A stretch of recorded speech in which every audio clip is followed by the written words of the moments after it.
네, 여러분 안녕하세요. 2024년 2월 2일 금요일 묘기의 뉴스 인사이다 시작하겠습니다. 벌써 2월인데 벌써 2월의 두 번째 날입니다. 작심삼일이란 말이 있는데 여러분들은 그러지 않으시겠죠? 작심삼일을 극복하는 방법은 다른 게 없답니다. 그냥 계속하는 거, 계속 결심하는 거, 하루라도 해보는 거, 이게 중요하다고 하죠. 우리 영친애들은 모두들 잘할 거라고 믿습니다. 오늘 방송 내용 간단히 말씀드리면요. 이진아 기자와 함께하는 뉴스픽 코너 준비되어 있고요.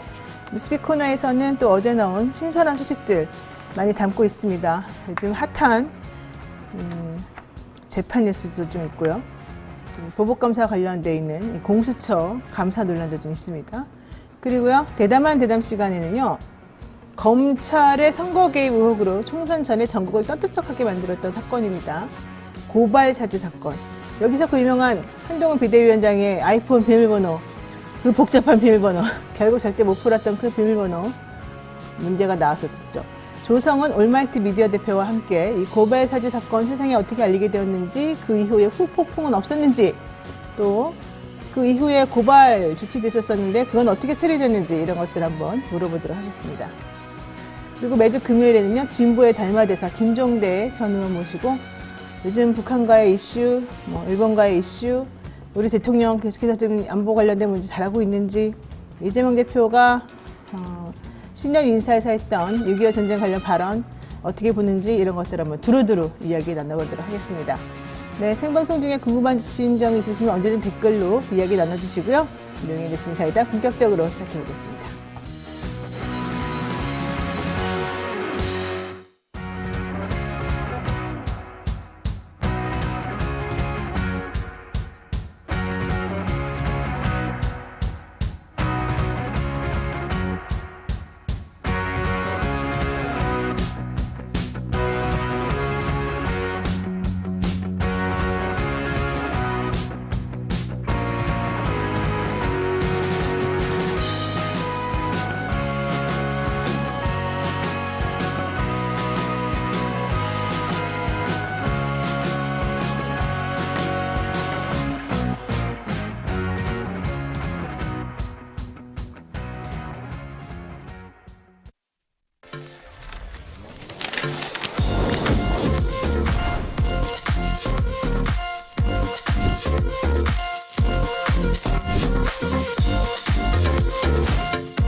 네, 바쁜 아침 이것만은 꼭 알아야 된다. 여러분들께 엄선해서 뉴스를 전해드리는 그런 시간입니다. 듣기만 해도 이해가 쏙쏙 트는 뉴스픽 시간인데요. 오늘은 이진아 기자와 함께하겠습니다. 어서 오십시오. 네, 안녕하세요. 네, 어제 해병대 최상종 사망 사건을 수사하다가 기소되었던 박정훈 대령 재판이 있었습니다. 여기서 증인이 나왔는데 윗선 개입 좀 있었던 것으로 보여졌어요. 네, 어제 용산구 중앙지역 군사법원에서 박정훈 대령의 두 번째 공판이 진행됐습니다. 김기한 해병대 사령관이 증인으로 나왔는데요. 현직 해병대 사령관이 법정에 선 것은 처음이기도 합니다. 이날 박 대령과 사건 후 처음 대면을 한 김 사령관은 법정에서 경찰의 사건 이첩을 보류하라는 지시를 박 대령이 어긴 것이라고 주장을 했습니다. 김 사령관은 세 차례나 이첩 보류를 지시했지만 지시를 어겼다면서 군인이 명확한 지시사항을 어긴 것은 처벌받아야 한다 이렇게 말을 했습니다. 그러면서 수사단을 100% 믿었고 박정훈 대령을 신뢰했던 것은 사실이라면서도 장관의 지시가 없었다면 정상적으로 사건을 이첩했을 것이라고 밝혔습니다. 여기서 중요한 말이 나왔네요. 장관의 지시가 없었더라면 정상적으로 사건을 이첩했을 것이다. 물론 이 김 사령관이 하고 싶었던 말은 박 대령이 지시를 어겼다 이 말이었겠지만 본인이 증언을 하다가 결국 중요한 말이 나와버렸습니다. 장관의 지시가 없었더라면 이건데요.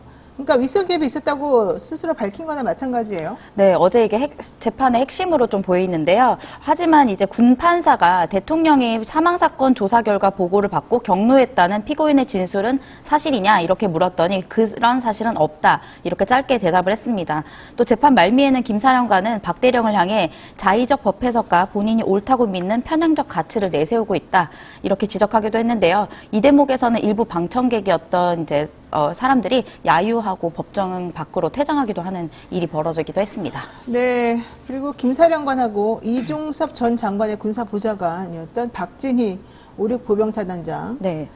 이 사람과의 그 텔레그램 메시지 나눈 것들이 좀 얘기가 됐더라고요. 네, 이것도 이제 두 번째 쟁점이었는데요. 이제 쟁점이 된 메시지는 김 사령관은 박진희 당시 보좌관에게 유족 여론 악화 가능성과 야당의 쟁점화 등을 이유로 수사 결과를 경찰에 이첩하는 일을 늦추기 어렵다는 취지로 말을 했습니다. 그러니까 변호인은 이 메시지가 결국 사령관의 생각이었냐라고 물었고, 김 사령관은 박 대령 판단을 글자 하나도 안 바꾸고 그대로 전달한 것이라고 답했습니다. 그러면서 당초 임성근 1사장의 사의를 표명한 만큼 인사조치도 추진되었는데, 이 전 장관이 그대로 정상 출근시키라고 지시했다는 내용의 증언도 했습니다.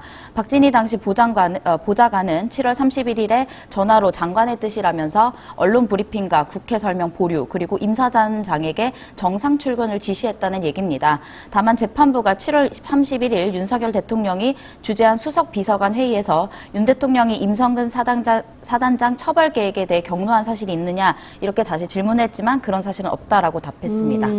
이거 되게 중요한 부분인데요. 이게 대통령이 개입했느냐 안 했느냐를 가르는 핵심적인 증거였는데 일단 없었다. 네. 이렇게 얘기를 한 거고, 사실 이제 진보 달마대사인 우리 또 좀 이따 나오겠습니다만 김종대 전 의원 같은 경우에는 이런 일이 있었다라고 우리 방송에서 여러 번 얘기한 적이 네. 있어서 또 사실관계 이 혹시 위증한 거 아니냐 이런 얘기도 좀 있는 것 같아요. 자, 어제도 우리가 잠깐 얘기했습니다. 두 번째 이슈 이것도 좀 보죠.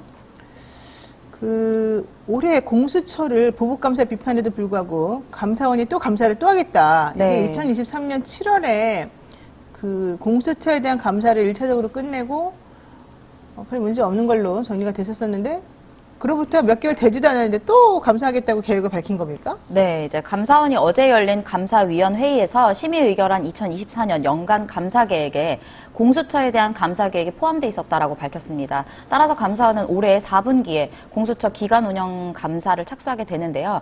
애초에 최재해 감사원장과 유병호 사무총장은 올 상반기인 2분기에 공수처를 감사하는 안건을 올렸지만 의결 과정에서 시점이 좀 미뤄진 것입니다.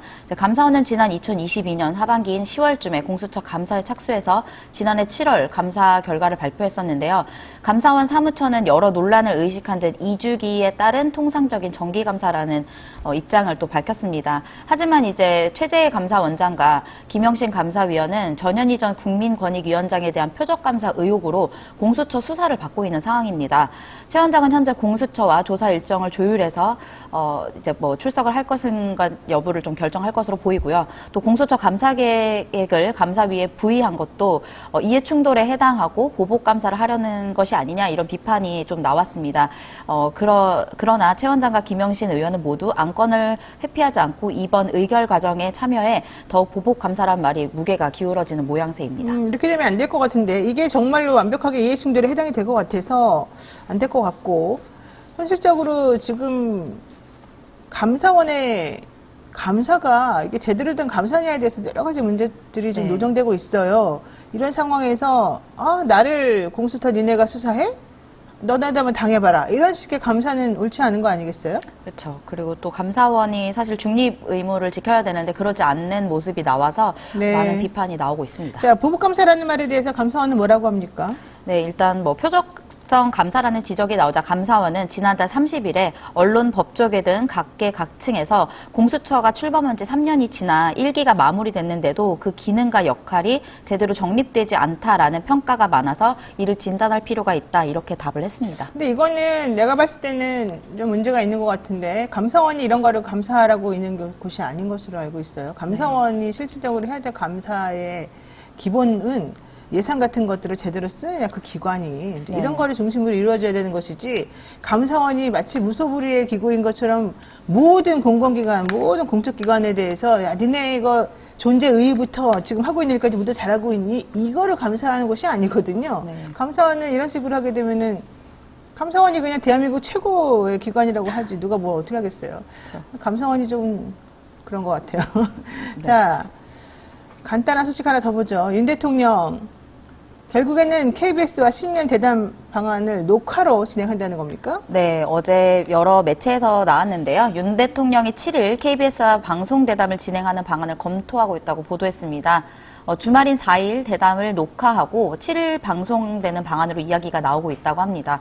좀 구체적인 날짜까지 나오면서 이번에는 진짜 신년 대담을 볼 수 있는 것인가 하는 관심이 좀 쏠리고 있는데요. 다만 아쉬운 점은 기자회견 형식이 아닌 대담 형식이라 기존의 주제별로 업무 보고가 진행되던 민생 토론회와 별반 차이가 없다라는 지적도 나오고 있습니다. 대통령이 좀 생방 형식으로 날 것 그대로 기자들이 질문하는 것에 대해서 대답해주고 이러면 참 좋겠다. 네. 특히 문재인 대통령이 예전에 했던 것처럼 사전에 질문을 미리 받지 않고 즉석에서 대답해주는 모습을 보면 얼마나 진정성 있겠냐 이런 얘기도 나오죠. 네.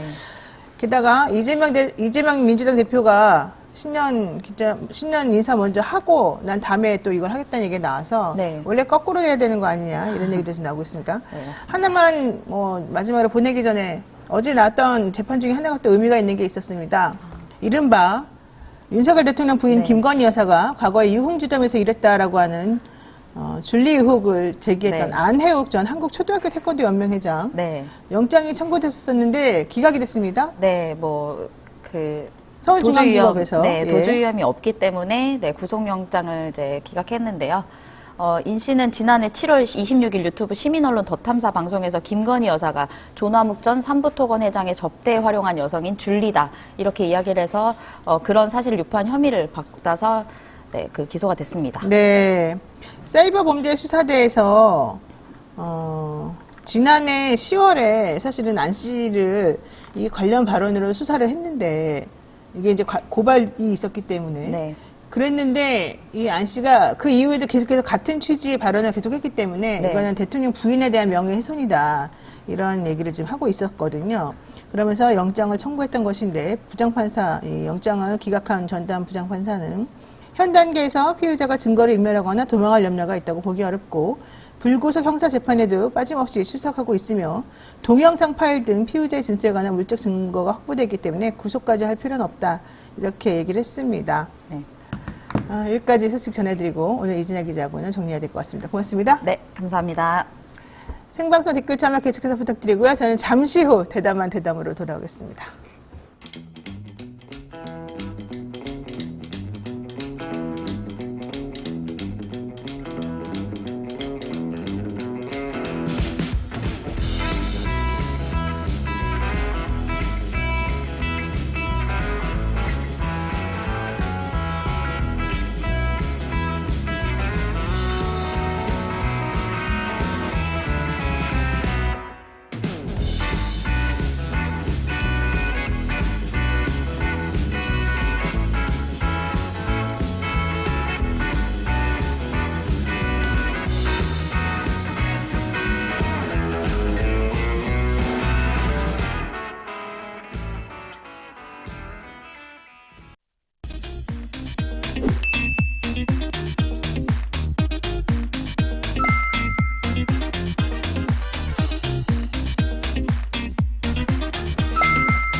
근데 1,000만 원을 초과하면 정말 너무 잘했어. 예를 들어 1,500을 들어야 돼. 산삼의 분양 함양 지리산자락 800고지에서 농약 한 방울 비료 한 톨 없이 오로지 자연의 힘으로만 산양 산삼이 자랐습니다. 사포닌 함량이나 효과는 자연 산삼과 진배가 없고요. 7년간 뿌리, 잎, 열매 한 뿌리를 한 병에 담아냈습니다. 압도적 사포닌 함량을 자랑한다고 하고요. 컴파운드 K 강화 특허 추출 방식으로 흡수율을 높였습니다. 사랑하는 부모님, 남편과 아내, 남자친구, 여자친구, 그리고 또 정말 내가 사랑하는 동반자, 친구, 내 자식 누구라도 한 해를 열심히 살아온 나 자신에게도 내가 정말 관심 가지는 그 누구라면 이 선물을 받을 자격이 있습니다. 지리산 천년의 기운을 아무나 받을 수 있는 건 아니겠지만 마음이 가는 그분에게 선물하시기 바랍니다. 2024년 새해에도 어김없이 찾아온 원+1 이벤트, 이게 끝이 아니죠? 새해맞이 이벤트로 산삼향 가득한 산삼떡 3종 세트 준비했으니까요. 많은 관심 부탁드리고요. 전화 문의는 1666-1080, 네이버에서는 산삼 순백으로 검색하시면 되겠습니다. 지난 31일에 오랜 시간 끝에 공수처에서 의미 있는 성과를 낸 판결이 나왔습니다. 일명 고발 사주 의혹을 받는 손준성 검사, 지금 현재 헌재에 탄핵이 돼서도 올라가 있기도 하죠. 이 손준성 검사에 대한 1심 판결이었는데요.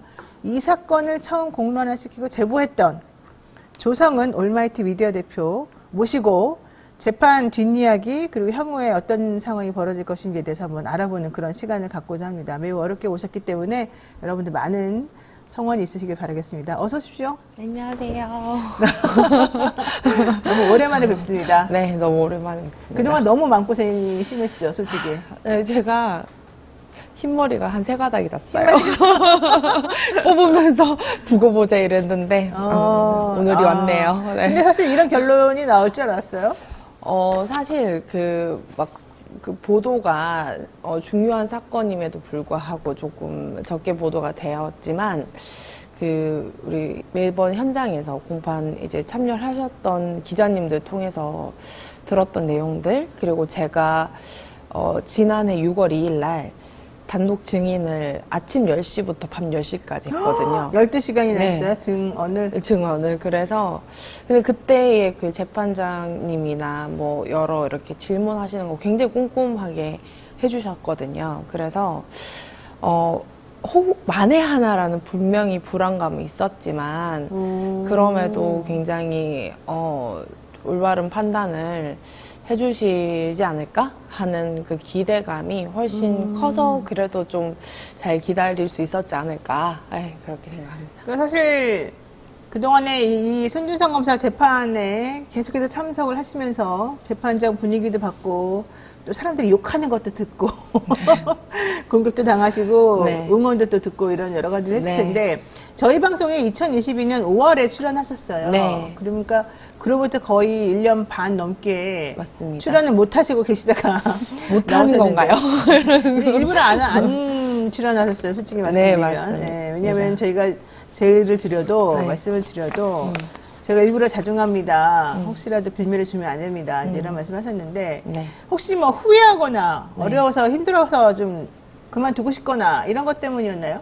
아니요, 저는 되게 역할이 좀 중요하다고 생각을 했어요. 본인의 제가. 역할이? 네, 왜냐하면 재판까지 가는 데는 정말 많은 어떤 방해도 있었고 그렇기 때문에 제가 이제 뭐 적극적으로 어떤 언론 대응이나 이제 사건 어떤 실체 파악에 좀 도움이 되는 것들 그런 것들을 이제 기여할 수 있으면 그때까지 열심히 하되 이제 재판을 넘어갈 때부터는 제가 증인의 어떤 신분이고 중요 증인 신분이기 때문에 아무래도 증인이 너무 뭐 방송이나 이제 재판에 증언을 하기 전에 많이 노출되면 너무 노출이 되거나 제가 너무 뭐 불필요한 말을 많이 하게 되면 이 재판부가 그 증인에 대한 신뢰가 조금 감소되지 않을까라는 생각 때문에 제가 거의 인고의 시간으로 네. 그랬군요. 네, 그랬습니다. 원래는 공익제보자 신청도 했었었고 네. 사실은 그 위치에서 이 건에 대해서 세상에 알린 것이었는데 네. 공익제보자가 된 거예요, 안 된 거예요? 됐습니다. 됐습니다. 그리고 사실 뭐 질문지 뒤쪽에는 나와 있지만 그 김홍일 이제 권익위원장 그리고 지금 방통위원장까지 하셨던 분은 저를 제보사주를 했다며 허위로 날조하고 선동했던 대장님이세요. 대장님이요? 네. 왜냐면 그분이 뭐 정치공작특별위원회 위원장이셨어요. 네, 국민의힘에 네. 아니, 윤석열 캠프. 윤석열 캠프에 네. 그래서 이제 그분이 권익위원장을 당연히 가시리라고 생각을 했고. 그랬군요. 그랬지만 저의 그 어떤 그 신분, 공익신고자의 신분은 건들지 못하시더라고요. 그래서 아직 굳건합니다. 그랬군요. 아유, 네. 그때 사실은 개인적으로 본인이 운영하는 뭐 회사 관련된 얘기도 막 언론에 뿌려지고 무슨 차를 몰고 다닌다 등등 뭐 별별 얘기가 다 나와가지고 네. 야, 진짜 험난하다 네. 이런 생각 했었었는데 꿋꿋하게 버티셔가지고 오늘 이 자리가 네. 이제 있습니다. 네. 많이 감사드리고 본격적으로 한번 여쭤보겠습니다. 지금 우리 댓글에 이런 얘기가 있네요. 조건선님께서 나라가 미래로 한 발씩 나아가도 모자랄 판에 오로지 정적 죽이는 일에만 열중하니 참으로 힘듭니다. 이런 얘기 하시면서 이형진님은 조성은 씨처럼 국민의 알 권리를 알려주면 국민의힘당은 한 자리를 주던데 민주당은 콩고물도 없고 뭡니까 도대체 이런 얘기도 하시고 네. 많은 분들이 조성은님 용기에 큰 박수 보냅니다. 멋집니다. 이런 감사합니다. 얘기 하셨고 비봉사님도 우리나라 공익제보 너무 험난하다 이런 얘기도 많이 하고 계십니다. 응원을 한다는 얘기를 제가 하려고 자꾸 얘기를 한 거고요. 감사합니다. 자, 검찰 내부에서 사실은 이 손준성 검사에 대해서는 무혐의를 했다가 이제 공수처에서 이렇게 기소까지 해서 재판에 올리게 됐고요. 그동안에 공수처는 너무 무능력하다. 공수처가 제대로 일하는 게 하나도 없다. 이제 이런 말을 하는 와중에 비웃기라도 하듯이 이 손준성 검사는 검사장으로 승진하기까지 했었습니다. 네. 이 모습을 보면서 어떻게 생각하셨어요? 정확하게 이제 그 시간 순서를 알려드리자면, 네.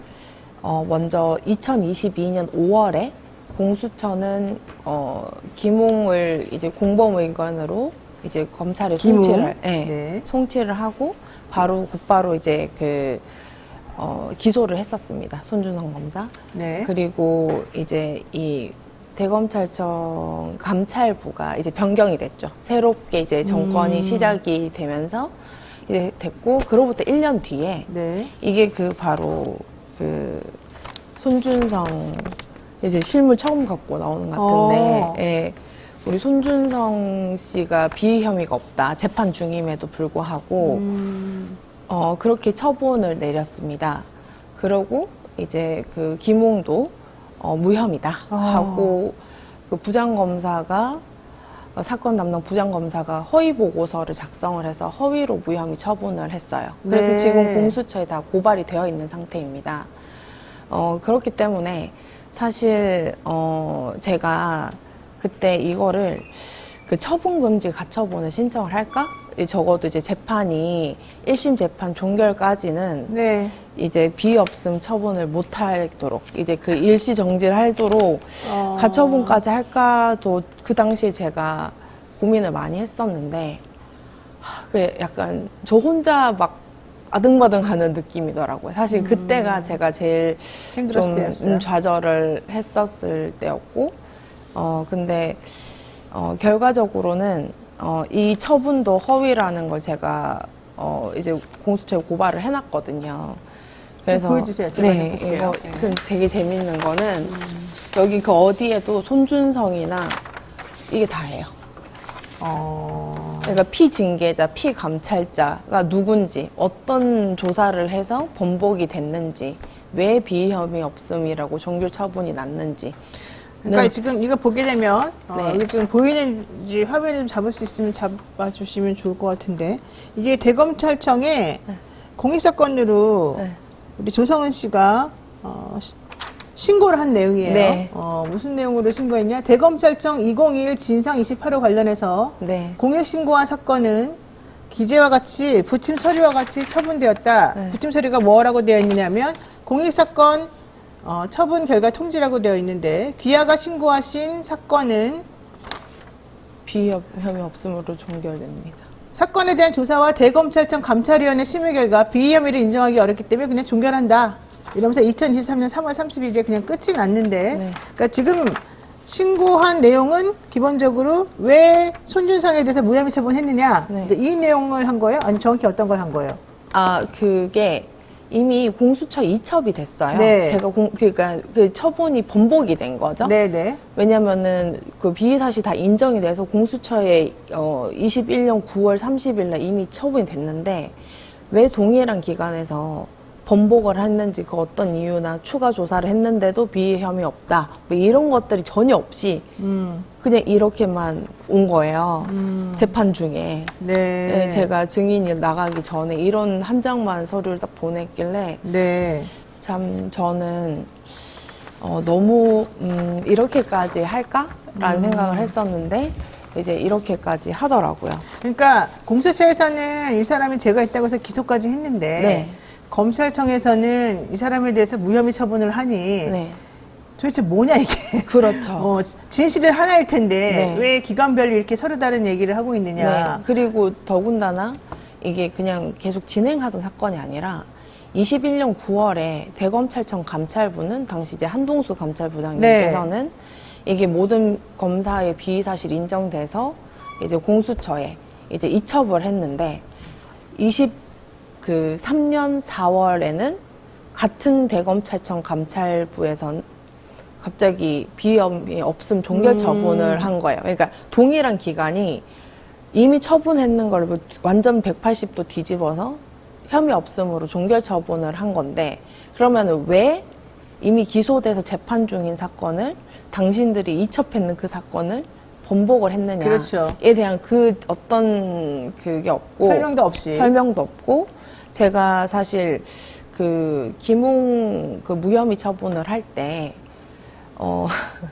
당시 차장검사가 티타임을 하면서 기자들 다 불러서 조성은이 모든 진술을 번복해서 김웅을 무혐의 줄 수밖에 없었다라고 거짓말을 한 거예요. 그래서 제가 그럼 정말 제가 진술 번복했는지 한번 보자. 이래서 대검찰청 감찰부에 제가 진술했던 거 정보 공개 신청. 네, 받았어요?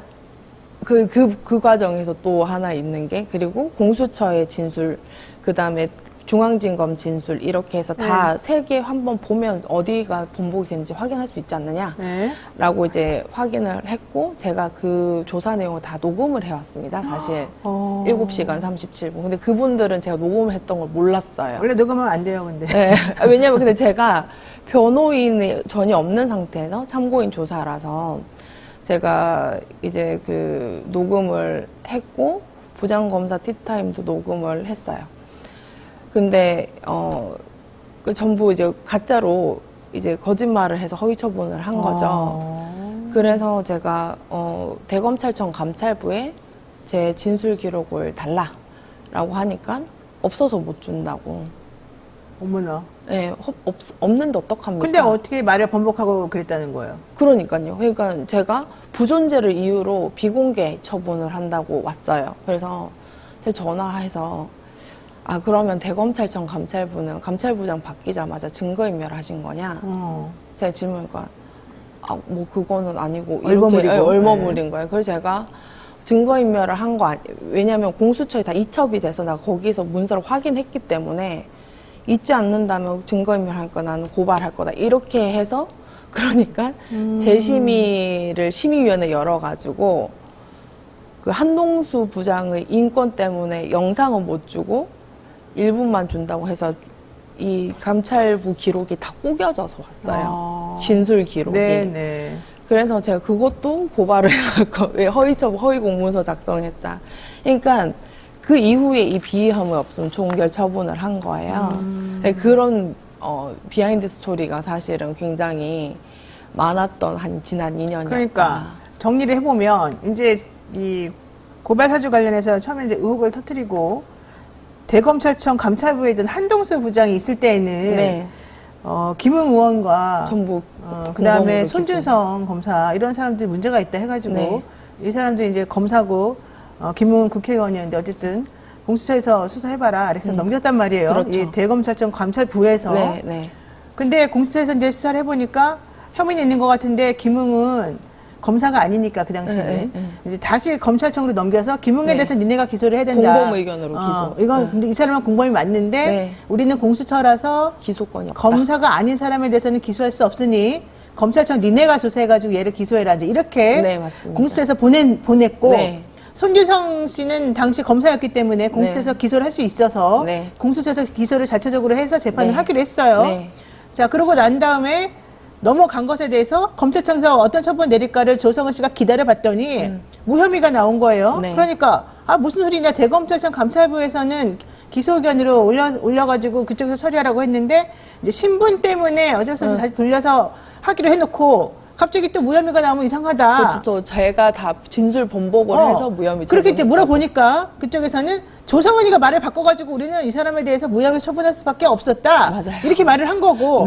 그래서 조성은 씨가 내가 언제 무혐의서 보냈냐? 그러면 내가 말한 거를 다 보여줘봐라. 네, 그래서 그렇죠. 이 기관들에서 어떻게 말했는지를 비교하려고 네, 정보 대검찰청에도 정보 공개. 내가 말한 거를 네, 그렇죠. 달라고. 내 진술을 달라고. 그다음에 검찰청에도 내가 말한 거 달라고 하고 공수처에도 달라고 하고 네, 맞습니다. 세 개한테 다 달라고 했는데 네. 공수처에서는 있는 걸 확인을 했는데 네. 대검찰청에서는 그 사이에 한동수 부장이 잘리고 네. 딴 사람이 오더니 네. 갑자기 없다. 조성은이 말한 게 없기 때문에 우리 줄 수 없다 이렇게 네, 말한 거예요. 그리고 맞아요. 그동안에 그 전에 조성은이가 말을 번복해서 김웅을 기소할 수 없다라고 말했던 말은 도대체 뭐냐. 그렇죠. 이제 물어봤더니 겨우 마지못해서 뭔가 종이를 하나 보내긴 했는데 아까 말한 대로 꼬깃꼬깃 꾸겨가지고 무성의한 종이를 봤는데 이해할 수가 도대체 없어가지고 네. 이렇게 지금 아까 말한 것처럼 더 이렇게 재밌는 신고도 하고. 거는 제가 저희 집에서 한 15분이면 가요. 어디를? 대검찰청을. 대검찰청을. 그래서 제가 사실 다 직접 수령으로 체크를 했어요. 네. 근데 제가 그럼 제가 직접 받으러 가겠습니다 하니까 오지 마세요. 지금 등기 보내고 있으니까. 그래서 제가 오지 말래요? 아니 지금 15분이면 가서 저거 받으러 갈 수 있습니다. 이렇게 얘기하니까 지금 이미 보내고 있으니까 오지 마세요. 이렇게 얘기를 하더라고요. 그래서 제가 야. 네, 그런 재밌는 일이 사실 야. 되게 많아요. 그래서 네. 어쨌든 그래서 이제 다시 이렇게 공익신고 네. 저로서 도대체 나는 이 상황 이해할 수 없으니 설명을 해달라. 네. 비위험이가 있는 것 같다라고 네. 냈더니 네. 작년 3월인가에 네. 이런 처분을 내리면서 네. 비위험이 없습니다. 네.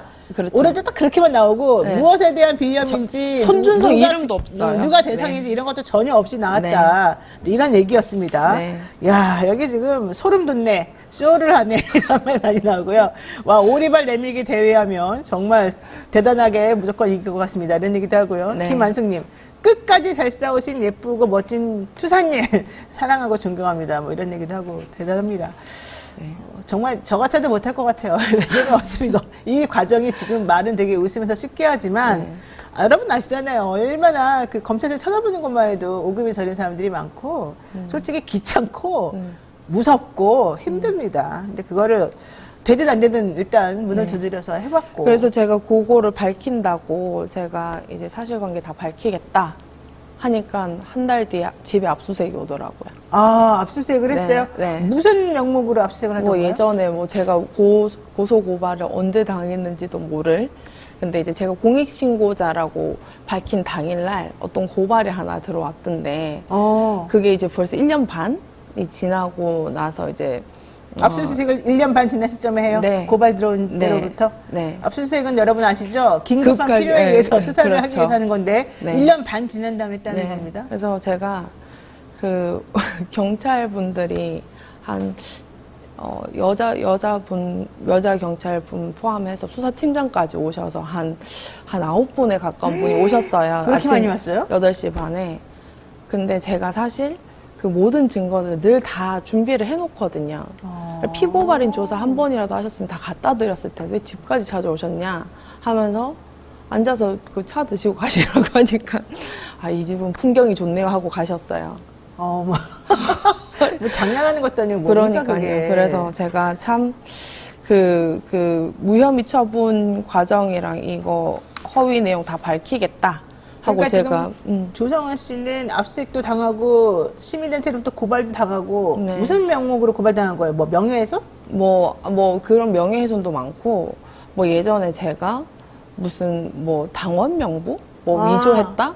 근데 제가 그 당원 명부를 본 적이 없어요. 그래서 제가 심지어 그것도 녹음부터 시작해서 모든 과정을 사실 허위 보도라고 생각을 해서 제가 그 언젠가 고소를 하려고 자료를 다 준비를 해놨거든요. 꼼꼼하시네. 네, 근데 그거를 요번에도 전부 다 이제 밝혔죠. 그래서 그 조사하던 검사님도 당황할 정도로. 근데 제가 위조나 변조를 했던 입당 원서가 있으면 제가 봐야 될 거 아니에요, 한 번이라도. 네. 본 적이 없거든요. 그것까지도 다 밝히고 했는 그런 사건인데. 근데 그래서 전부 다 무혐의 처분이 내리긴 내렸어요. 아니, 연말에 갑자기 손준성 5년 구형을 우리 누구죠? 공수처에서 했는데. 하니까 갑자기 다음날 우리 남부지검이라고 전화 왔더라고요.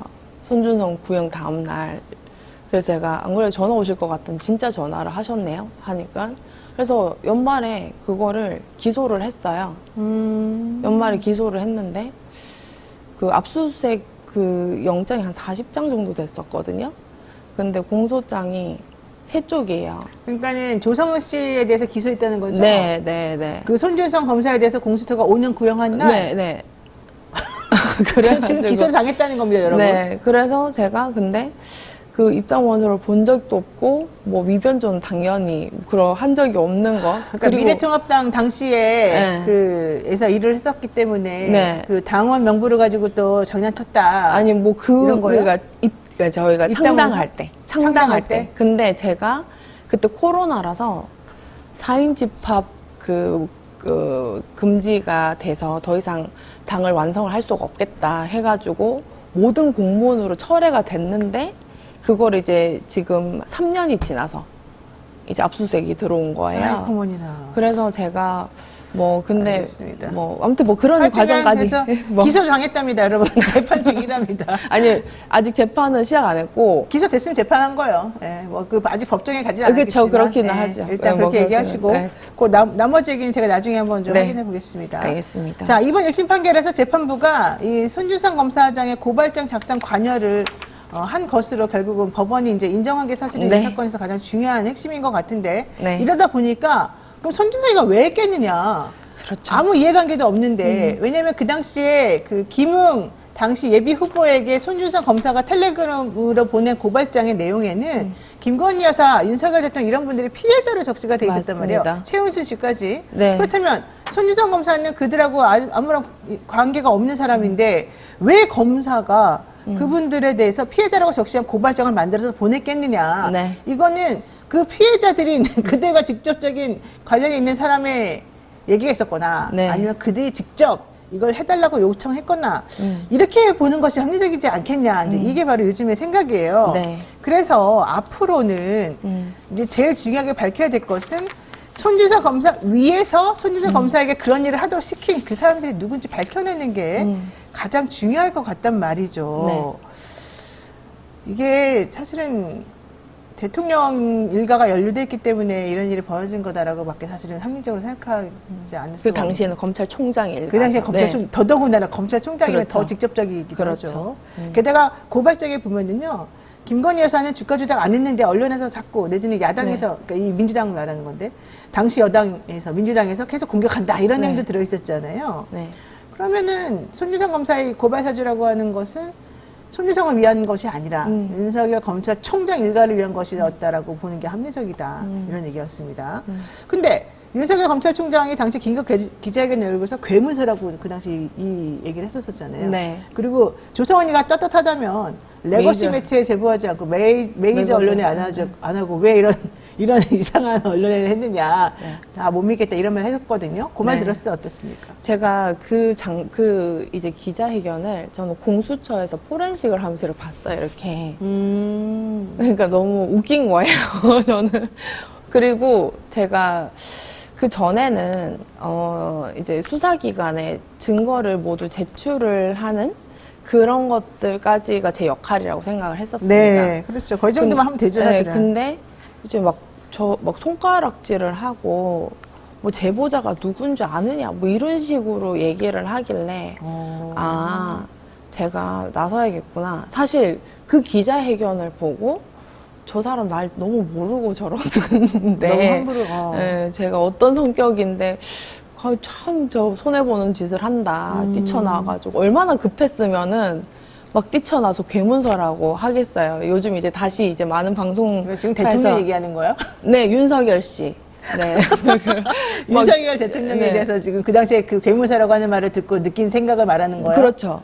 막 손가락질 하길래 저 사람이 검찰총장, 그러니까 저는 이제 증거를 다 보고 있으니까 참 이 짓을 했던 사람이 검찰총장이라는 게 사실 믿기진 않았는데 저 뛰쳐나와가지고 손가락질 하는 거 보고는 제가 맞서서 끝까지 한번 싸워봐야겠다라고 생각을 했고 이제 그로부터 이제 포렌식 다 끝나고 난 다음에 제가 바로 이제 방송사에서 내가 그 제보자다 하고 이제 이틀 뒤에 나가게 된 맞아요. 거죠. 그때까지는 사실은 좀 조심스럽게 네. 드러나지 않고 네. 이 건이 제대로 수사되기만을 바라는 마음으로 있었었는데 네. 갑자기 검찰총장이 막 좀 흥분을 해가지고 네. 나와서 경선하면서 소통관에서 손가락질 하더라고요. 그 선거하는 과정 중에서 막 화내고 격노하고 분노하는 모습을 보면서 네. 아, 저 사람 나를 잘 모르네. 네. 내가 이렇게 허튼 사람이 아닌데 네. 이 생각을 했어요. 그렇죠. 근데 문제는 그렇게 생각하면 뭐예요? 그 사람이 대통령이 되고. 아니 근데 저는 솔직히 말하면 대통령이 될 수도 있겠다라고 생각을 했어요. 왜요? 그때 분위기는 사실 0.73% 차이가 아니라 그때 어떤 정치적인 분위기는 굉장히 뭐 언론적인 환경이나 이런 것들이 워낙 그 사람을 띄웠고, 그 다음에 이제 워낙 이제 당시 여당이었던 민주당에 대한 뭐 비판 뭐 어떤 분위기가 굉장히 강했기 때문에 어떻게 보면 너무 자연스럽게 네. 되겠다 이런 생각은 했죠. 알겠습니다. 네. 그 재판에, 손준성 검사 재판에 계속 참석을 했었잖아요. 네. 손준성 검사 재판부에서 판사님이 좀 화를 많이 냈다고 그러던데요. 그러니까 뭐 제가 정확하게 출석을 했던 부분은 제가 증인할 때였고, 그 다음에 저는 이제 늘 기자님들이랑 소통을 많이 하니까 그 재판상의 뭐 워딩이라든지 분위기나 이런 거를 거의 재판마다 이제 전달 들었었는데요. 이제 굉장히 거의 검사처럼 이렇게 많이 이렇게 이끄셔서 그때 손준성 측 변호인이 왜 유죄 심증으로 재판을 하느냐고 막 항의를 하고 막 그렇게 하니까 재판장이 딱 자르시면서 판사는 검사 역할도 하는 거다. 이렇게 막 오히려 혼내시고 막 그랬다고 맞죠. 손준성 얘기를 검사가 너무 거짓말한다고 하셨다고. 생각하니까 그렇죠. 말이 안 되는 소리를 자꾸 변명하고 네. 장난친다고 네. 말장난한다고 솔직히 생각을 네. 판사님이 하니까 김옥건 부장 판사가 하니까 네.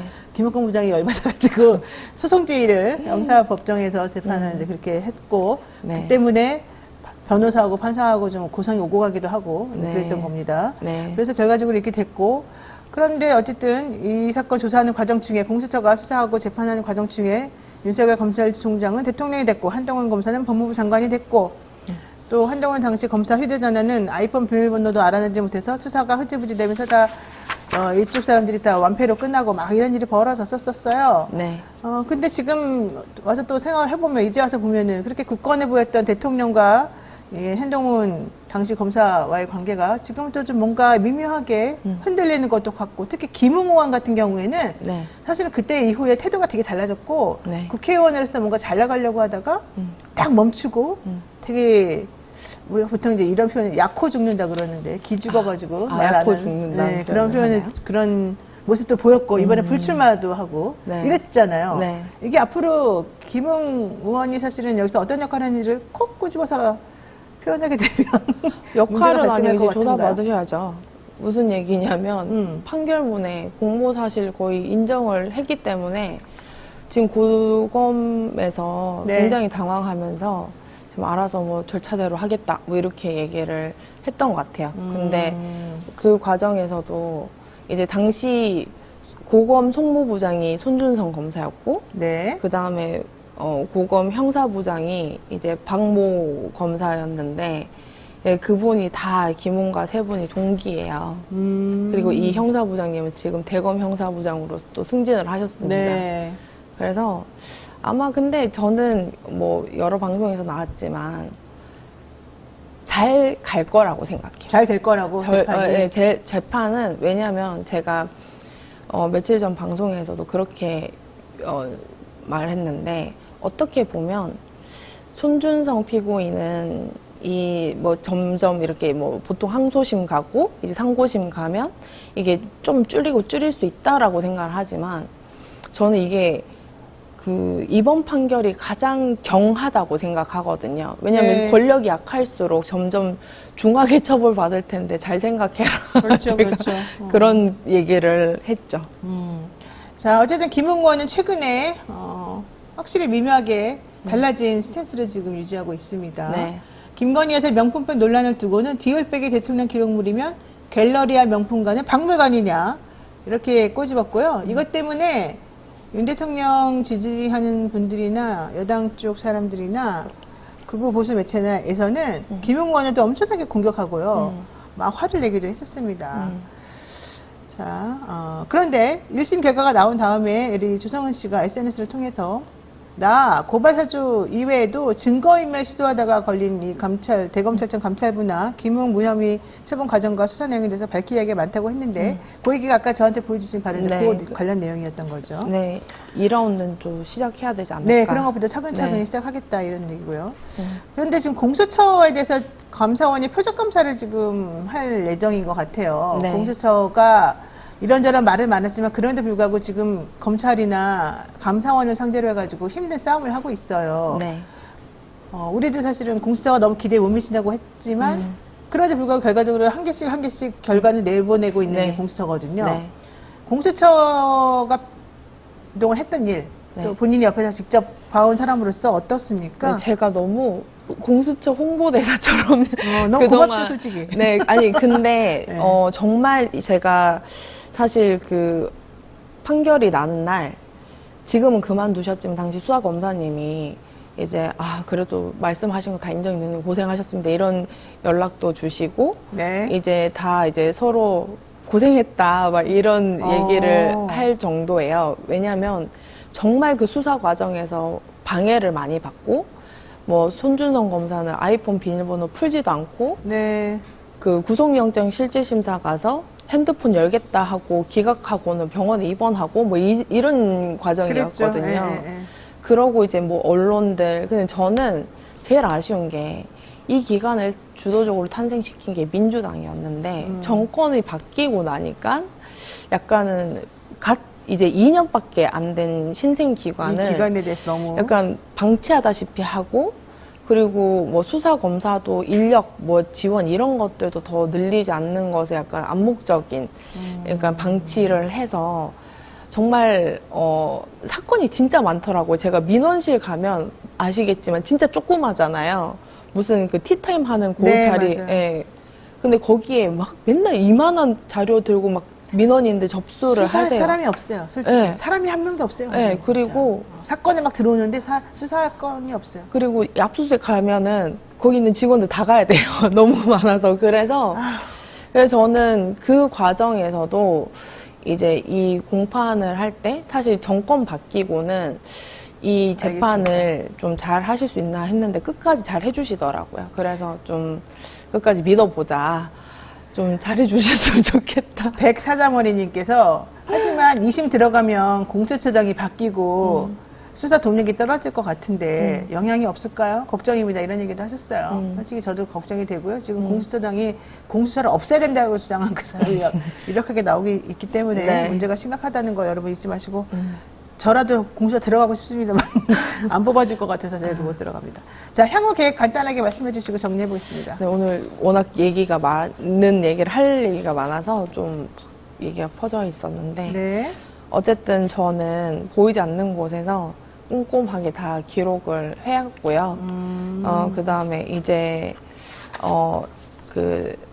이번 첫 번째 판결은 가장 중요한 게 뭐 형량보다는 그 사실관계가 거의 흔들리지 않게 판시가 됐기 때문에 이제 그 다음을 넘어갈 수 있다고 생각합니다. 그 다음 누가 지시를 했는지. 네. 그리고, 이제 그 그러니까 그 과정들을 무혐의 하고 했던 그 마전도 다 위법하거든요.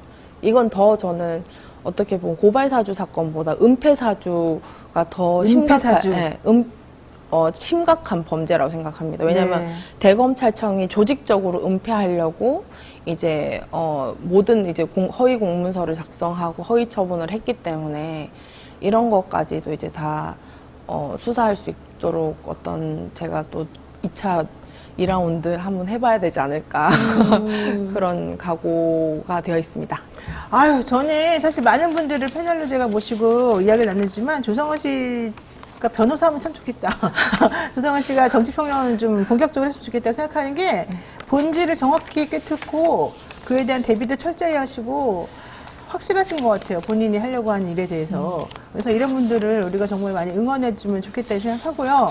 앞으로도 많이 또 모시고 이제는 이제 자유롭게. 네, 이제는 편하게. 제가 약간 좀 많이 더 이제 2라운드를 해야 되니까 제가 좀 더 맞습니다. 활발하게 하려고요. 좀 전에 말씀하신 것처럼 공수처 이번 판결은 형량이 중요한 게 아니라 사실관계를 판결문에 담아줬다는 게 중요하다. 1심 판결에서 가장 핵심은 이 사건이 어떤 방식으로 어떻게 이루어져서 결국 어떻게 끝이 났다는 것을 정확하게. 판사님이 거기다 그대로 적어줬다는 게 네. 매우 중요하다. 이거는 절대 바꿀 수 없기 때문에 아까 말한 것처럼 뭐 증거인멸, 은폐시도 네. 이런 게 먹히지 않았다는 걸 보여주는 거라서 네. 거기에만 방점을 두어도 공수처는 역할을 잘했다. 네. 이렇게 보는 게 맞다고 봅니다. 네. 네, 여기까지 오늘 해야 될 것 같습니다. 조성은 올마이트 미디어 대표와 함께 얘기 나눴습니다. 고맙습니다. 네, 감사합니다.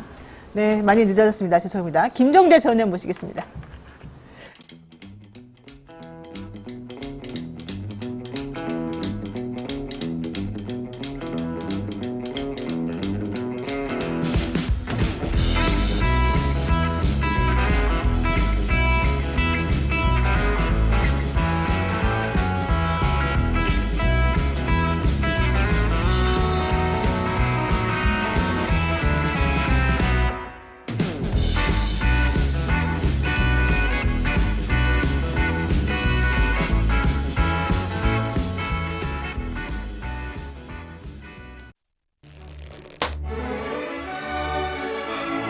오늘따라 집중이 잘 안 된 것 같아. 모름지기 공부는 깨끗한 책상에서 해야 잘 되는 거.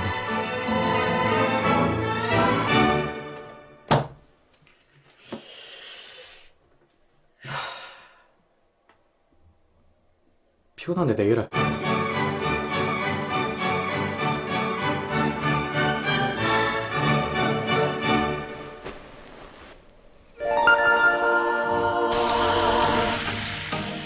걱정 마세요.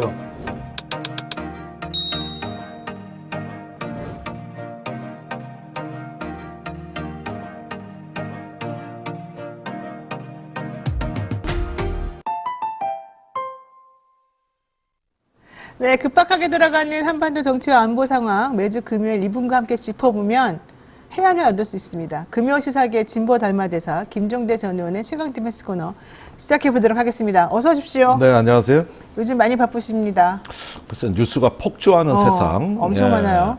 우리의 시야가 너무 흐려지는 것 같은데 이럴 때일수록 중심을 똑바로 잡아야 되겠어요. 네, 뭐 당연히 워낙 이쪽 분야 돼가니까 어제 그 박대령 재판이 있었잖아요. 있었죠. 네, 그걸 이 이야기를 안 여쭤볼 수가 없네요. 우리 네. 의원님한테 어떻게 보셨어요? 예, 김계환 해병대 사령관이 그 박정훈 대령이 지시를 어기고 항명을 했다. 그리고 자기가 지시한 건 국방부 장관 지시를 받고 내가 한 것이다.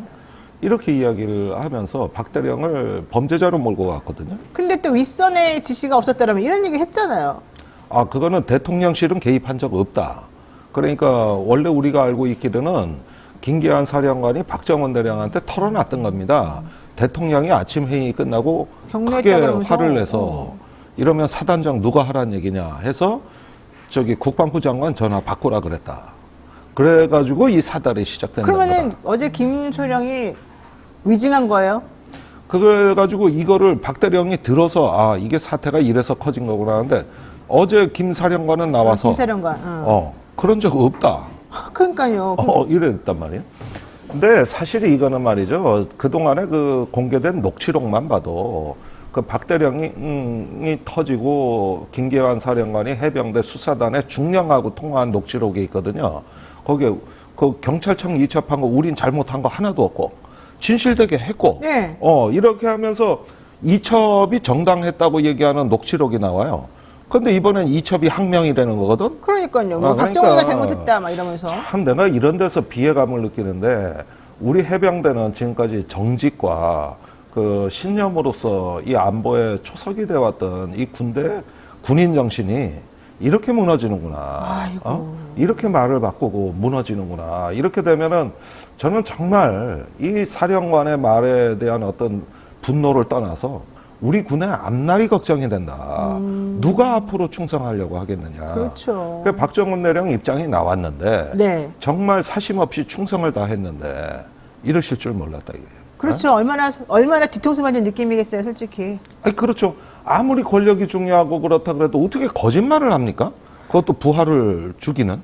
제가 그래서 사실 어제 재판에서 우리가 보통 위증하냐 아니냐 이걸 따질 때 판사들이 판단하는 기준이 위증으로 처벌받을 위험을 감수하고 법정에서 선서한 다음에 거짓말할 리는 없다. 이렇게 판단하는 게 보통 많거든요. 네. 근데 어제 이제 물론 군사법원이긴 했습니다만은 증인으로 나와가지고 대통령실로부터 그런 얘기 들은 적 없고 대통령이 그런 거 없다. 이렇게 딱 잘라 말을 해버렸잖아요. 아니 자기가 말을 해서 그리고 대통령실이 개입한 정황이 한두 개가 아닙니다 지금. 그러니까 저는 사실 김정재 의원님 말씀도 듣고 또 다른 그 기사들이나 언론 보도를 통해서도 박정우 대령의 말로도 내지는 그 박정우 대령이 KBS 나와가지고 또 이제 그 얘기한 것들로도 다 그렇게 알고 있었는데 어제 딱 본인의 증인으로 나와가지고 나 그런 말 한 적 없습니다 이렇게 말을 해버리니 네.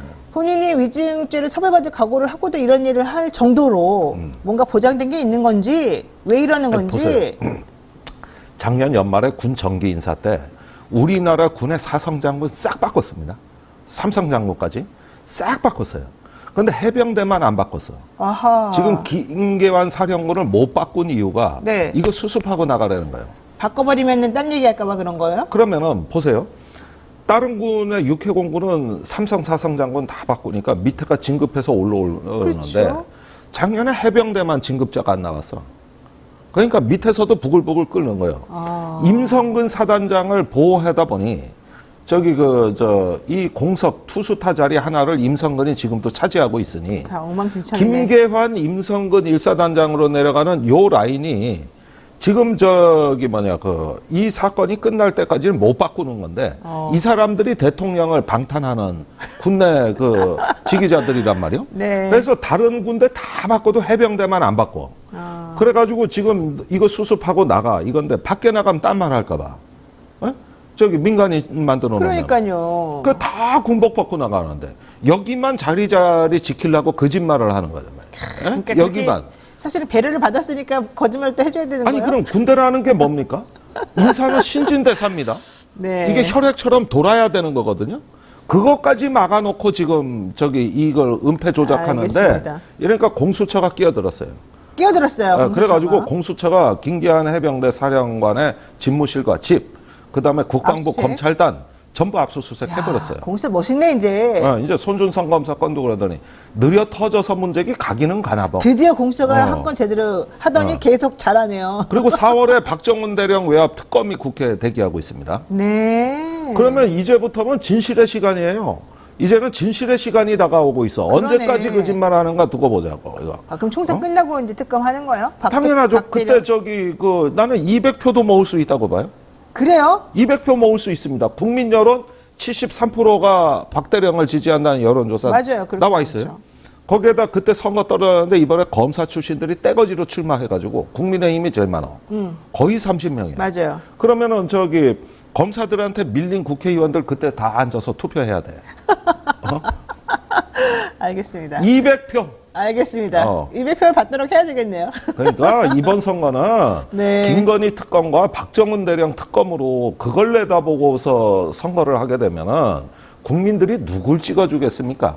73%를 찍겠습니까? 아니면 극소수 은폐 세력을 찍겠습니까? 네. 이렇게 선거판을 짜야 되는 거죠. 알겠습니다. 여러분 잘 들으셨죠? 희망이 생깁니다. 예.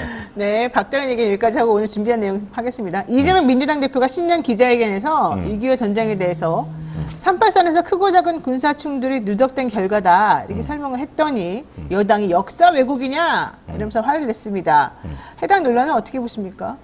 예, 이게 이제 브루스 커밍스라는 미국 학자가 센세이션을 일으켰던 그 80년대 저작 한국전쟁의 기원이라는 책에서 나오는 이게 수정주의 사실 옛날부터 나온 얘기예요. 네. 거고 이거는 이제 그 수정주의 역사관이라 그럽니다만은 보수 정통 주류 이론이 인정하는 건 뭐냐면은 사실은 6.25 전쟁이 일어나기 전에 끊임없는 남북한 간의 무장 충돌이 있었던 역사는 빼자.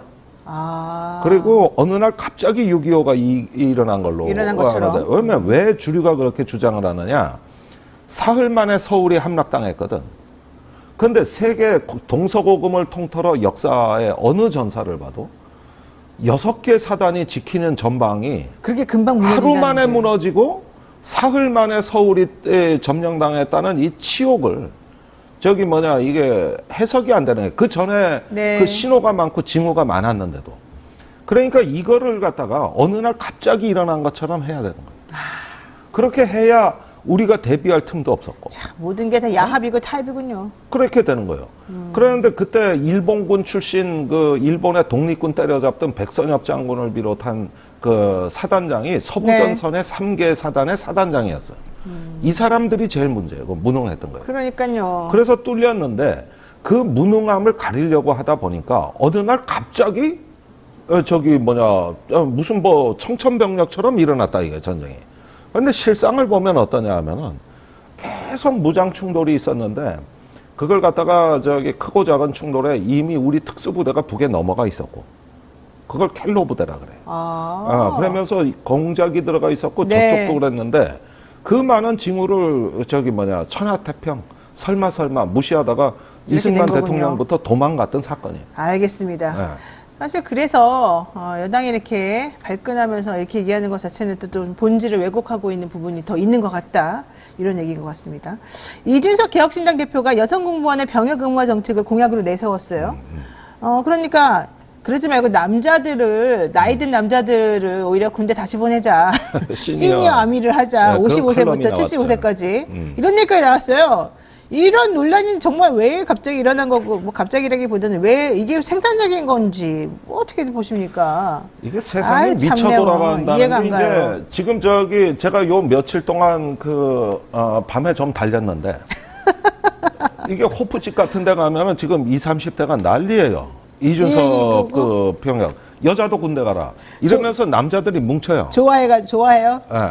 아마 표 많이 나올 거예요. 그래요? 예. 근데 이렇게 설익은 정책으로 갈라치고 2030 남성 선동하고 이렇게 결집시키는 이 나쁜 정치가 사회적 분열을 자기 정치 무기화한다는 얘기인데 이게 정치를 얼마나 병들게 하고 앞으로 남녀 갈등에 회복하는데 엄청난 사회적 비용이 드는가 암담한 상황이에요. 자, 이준석 대표 말은 경찰관, 소방관, 해양경찰관, 교도관은 군대 갔다 온 여성만 그러니까 지원할 자격을 주자는 그 얘기예요. 공무원 하려면. 네. 근데 이 4개 직종이 여성 문턱이 가장 높은 직종이에요. 지금 소방관의 여성 비율이 9.5%, 그 다음에 경찰관의 여성 비율이 12.5%입니다. 그런데 여성 인력이 많이 필요하거든요. 특히 그 여성 피의자도 많고, 여성 치안도 있고. 그래서 경찰청은 15%까지 높이자는 입장입니다. 근데 군대 갔다 온, 그것도 병사로 갔다 온 여성만을 여기에 공무원 담임권을 주자 그러면 네. 어떤 여성이 지원을 하겠습니까? 그러지 않아도 여성 문턱이 제일 높은데 더 문턱을 높이자는 얘기거든요. 그렇죠. 그리고 가짜 뉴스를 기반으로 하고 있어요. 경찰 여성 공무원이 70%라더라. 그러니까 좀 이런 가짜 뉴스. 정확하지 않은 팩트를 가지고 또 얘기해요. 그러니까 이런 걸 통해 가지고 이렇게 되면은 누구도 환영하지 않아요. 경찰, 군, 소방 누구도 환영하지 않는 공약인데 네. 나는 제일 웃기는 게 뭐냐면 이게 여성징병제로 가기 위한 일종의 어떤 중간 발판을 이번에 제시한 건데 주로 이런 것들 여성징병제를 주장했던 인물이 하태경, 이준석, 유호정이거든요. 네, 맞아요. 이분들의 공통점은 아무도 군대 군대 간 안 사람은 없다. 그러면 아니 여성징병제를 왜 꼭 군대 안 간 남자들만 얘기하느냐는 거예요. 그래도 이준석 대표는 공익이 아니라 병역특례. 병역특례 받았잖아요. 그거 말썽 많았어요. 군대 문턱도 안 밟아봤어. 군대 문턱도. 그것도 IT 하버드 대학 컴퓨터 공학으로 해가지고 그거 금수저 병역특례입니다. 그러니까요.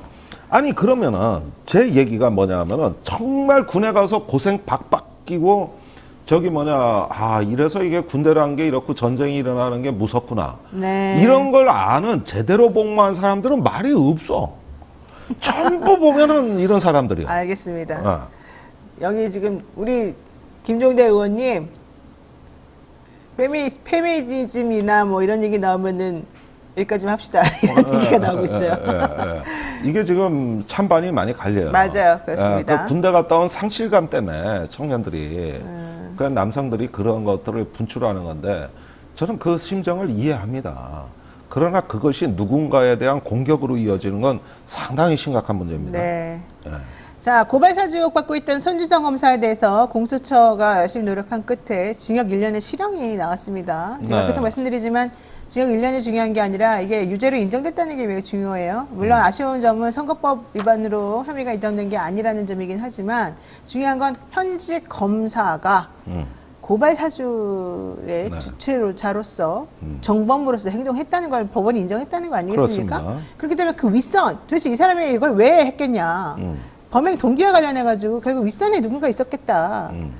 이렇게 아, 밝힐 뭐 수밖에 없잖아요. 어렵게 얘기할 거 없이 윤석열 한동훈이에요. 자, 2020년 당시 아닙니까? 네. 그리고 그때 대검 정보정책관이에요. 이 자리가 뭐냐 하면은 예를 들면은 기관장한테 어떤 이러이러한 범죄 정보나 이런 것들을 정무적 판단해서 직보하는 자리예요. 그러면은 자기 뜻대로 무슨 의사결정을 할 수 있는 게 아니라 핵심 참모가이자 측근인 거고, 그러는데 윤 대통령 한동훈을 공격하는 민주당에 좀 손볼놈들이 있어. 채널A 네. 사건이라고 터졌고, 그 최강욱 의원이 이제 이런 것들을 갖다 총대를 공격수로 나섰어요. 그런데 이걸 고발을 하라고 국민의힘 김웅 의원한테 고발장을 써준 거예요. 그러면은 이렇게 정당에 결탁해가지고 이런 어떤 일종의 어떤 공작 정치라고 저는 보는데, 이런 것들이 대검 정보정책관이 개인 일탈이다? 아니, 그걸 누가 믿습니까? 이거는 당시 검찰 특수부 출신들의 집단의 이익을 수호하는 거예요. 그러니까요. 네. 그러면은 한편으로는 이제 그때 그 조국 사태로부터 쭉 이어져 와가지고 민주당의 반검찰 세력들하고의 어떤 사활을 건 투쟁이 있다 하면은 어떻게든 이 사람들을 법을 기술적으로 운용해가지고 무력화시키려고 하다 보면 그 중에 하나가 고발 사주를 하는 건데, 빨리 국민의힘이 고발해라. 그래야 우리가 수사한다. 이렇게 약속 대련을 한 거란 말이죠. 아니, 이걸 갖다가 그러면 손준성 검사 혼자서 했다? 그러니까 아무 이유가 없잖아요. 그 사람이 그렇게까지 할 이유가 없는 정보 건데. 수집은 누가 했고, 이거 결행은 누가 했으며, 그러면 윤봉길이 혼자서 폭탄 던집니까? 다 김구 선생하고 해가지고 이게 어떤 의식이 있고 집단화가 되고 해서 그 개인이 힘을 내는 거지. 이런 식의 걸 갖다가 혼자 했다 그러는 걸 누가 믿겠습니까? 그러니까요. 이거는. 이게 공수처 수사의 또 한계예요, 이게. 근데 공수처는 제가 보기에 그 인력과 그 경력, 그걸 가지고 이렇게 해낸 것도 대단하다고 생각하는데, 판사님도 사실은 되게 압력을 많이 받았을 거란 말이죠. 근데 어쨌든 판사님이 이렇게 판결을 내렸다는 거는 그만큼 이게 확실한 혐의가 있었다고 판단하는 게 맞겠죠. 네. 맞습니다. 이게 오랫동안 우울했던 국민들 마음에 청량제 같은 신선한 소식이다. 네. 오랜만에 여러분들이 아마 반가운 아무래도 좀 소식을 보신 거예요. 정의가 실현되는 듯한 느낌을 조금 받는 것 같습니다. 네. 자, 한동훈 위원장이 취임한 지 한 달이 지났는데 현재 지금 잘하고 있는 건지, 이분이 지금 사실은 김건희 여사 관련한 논란에 대해서 스탠스가 좀 왔다 갔다 하고 있는데, 네. 그런 것에 대해서 지적을 하니까 한 위원장이 막 구질구질하다 이런 얘기까지 하면서 또 자꾸 딴 얘기를 돌린단 말이죠. 아니, 김건희 여사가 피해자고 덫에 걸렸다는데, 네. 그러면은 제가 묻고 싶은 게, 배우 이성균 씨가 유흥업소 영업실장에 덫에 걸려서 결국은 마약을 했는지 안 했는지도 증거도 없지만은 덫에 걸려서 음료수를 마신 걸로부터 사건이 시작된 건데, 그 배우 이성균을 3번 경찰 포토라인에 세웠어요. 이 김건희식 이게 피해자 논리라면 경찰은 이성균을 보호했어야 됩니다. 그렇죠. 덫에 걸린 거니까. 그렇죠. 그런데 피해자죠. 어떻게 했습니까? 반 죽여버렸어요. 거의 조리돌림하고. 그러면은 김건희 여사는 피해자니까 보호받아야 되고, 그 다음에 배우 이성균은 피해자니까 너도 나쁜 놈이야. 너도 오염된 놈이야. 이렇게 얘기를 해서 결국은 사회적 죽음. 둘의 차이는 대통령 부인이냐 아니냐였잖아요. 둘 다 유명하지만. 아니, 배우 이성균이 그렇게 조리돌림 당할, 정말 그렇게 무시당할 사람입니까? 그러니까 이 피해자 논리라는 것이 결국은 어떤 범죄를 은닉하거나 면책되기 위한 거라면은 우리 사회의 그 많은 피해자들은 도대체 뭐며, 거기에다가 피해자라는 게 심지어 종북 목사, 노동당 외곽 조직이라는 표현까지 나왔는데, 그래가지고 남북 관계에서 이제 화해 협력하려고 원래 그 목적으로 김건희 여사를 찾아간 거예요. 네. 그러면 그런 걸로 접촉을 했다 그러면 국가보안법 사건 아닙니까? 그러니까 근데 주거 침입죄 이런 걸로. 주거침에 오라 그래서 갔는데. 이제 거기서 요즘은 그거 있죠. 범죄 목적을 가지고 속여가지고 들어갔으니 그런 경우는 주거 침입이 된다. 이제 이런 법률을 아니 위해서 그런데 최근에 법이라는 게 이제 이게 법치 사회가 아니라 저는 금치 사회라고 보는데 사실상. 왜요? 돈 때문에? 돈 많은 사람 좋은 변호사 쓰고 이런 식의 논리 만들어서 빠져나가는데 이게 권치고 금치지 무슨 한국 사회에 법치가 있습니까? 난 그 말들은 불쾌해요. 네. 돈 없는 사람한테는 해당 없는 얘기예요. 돈 없는 사람으로서 불쾌하다. 불쾌한 얘기입니다. 이거 아주 불편한 얘기예요. 맞는 말입니다. 사실 그렇습니다. 이런 게 우리를 슬프게 한다. 저도 그 말에 충분히 동의하고 돈이 없으면 재판도 제대로 못 받는 현실이 사실은 네. 정말 사실이다. 이걸 꼭 말씀드리고 싶네요. 자, 하나만 마지막으로 정리하고 시간이 다 돼서 끝내야 될 것 같은데 외교부가 해외 안전여행 사이트를 운영을 하고 있는데요. 네.